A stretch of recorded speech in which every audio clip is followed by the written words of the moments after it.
The past few weeks have been tumultuous ones for investors all over the world. With a serious scare of a world war, investors have been on a wild goose chase on how best to secure their finances. Before that, we had a pandemic that revealed just how much rot lies in the traditional banking system. For example, in the United States, many banks are heavily leveraged and solely dependent on the feds to keep their doors open. It is only a matter of time before the funds run dry and the aid brutally stops. Then what happens to account holders, people that are solely dependent on banks? One can only guess. A similar situation is occurring in many other countries around the world.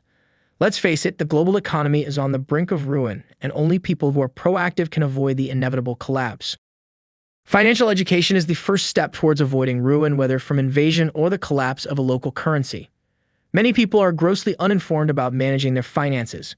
People have to learn about money, existing financial systems, and how to make the best of the chaotic situation. Some of the common misconceptions revolve around the immortality of traditional financial institutions, especially banks.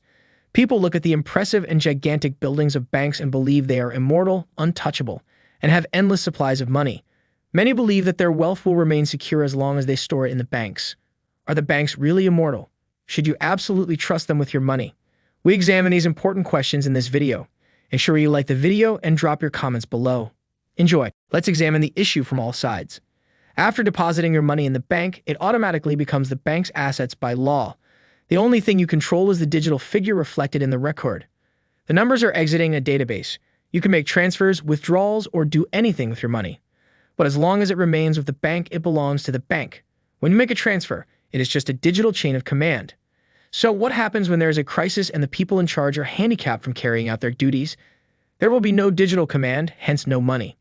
It is almost unbelievable that a person can work all their life, save their entire wealth in a bank, and be denied access because of a crisis or geopolitical tension. You might argue that traditional financial institutions have been around for a long time and have served people well over time. However, they are riddled with too many shortcomings that put everyday people at a disadvantage.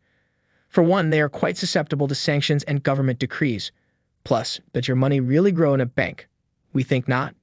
Russians, Ukrainians, Venezuelans, Turks, and Argentines realized this simple fact when it was too late to make amends.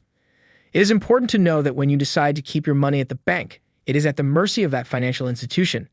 It can bail out at any given time, leaving you helpless, stranded, and without means. Apart from the affected country, all other countries with connected financial institutions will share part of the repercussions. It is quite understandable that money at the bank is very convenient to satisfy short-term expenses.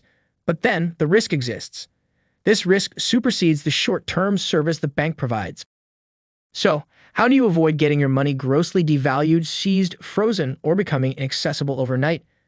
A short answer: cryptocurrencies and other digital assets built on the blockchain.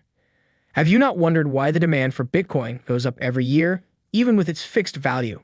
This is because a lot of people get better at understanding and seeing its importance.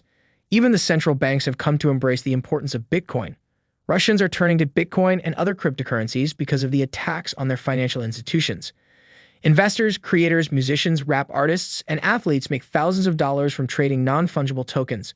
Apart from all the juicy offers present with decentralized digital assets and platforms, you can also be sure that you and only you control your fate and wealth. When you buy Bitcoin and other cryptocurrencies, you and not a bank subject to the government's whims control your fate. You take charge of your situation without depending on other people during times of turmoil and chaos. Even if politicians decide to do the unexpected, your assets will be free from whatever happens. Your assets will be safe and not devastated by the result of financial sanctions. It is very important to start enlightening yourself in terms of financial education. The world has evolved and is moving faster than ever. You need to start moving at the pace of the world. One more thing before we end the video. Your Bitcoin and other cryptocurrencies stay completely safe and free from sanctions only when they are stored in private crypto wallets. These allow you to store your private keys, keeping your crypto safe and accessible. They also allow you to send, receive, and spend cryptocurrencies like Bitcoin and Ethereum. Private wallets are available on devices like mobile, web, and hardware. Since the users have the right to their own private key, the personal wallet is relatively safer than the exchange wallet, which is only as secure as the exchange's security protocol. There are many trusted private wallets you can choose from.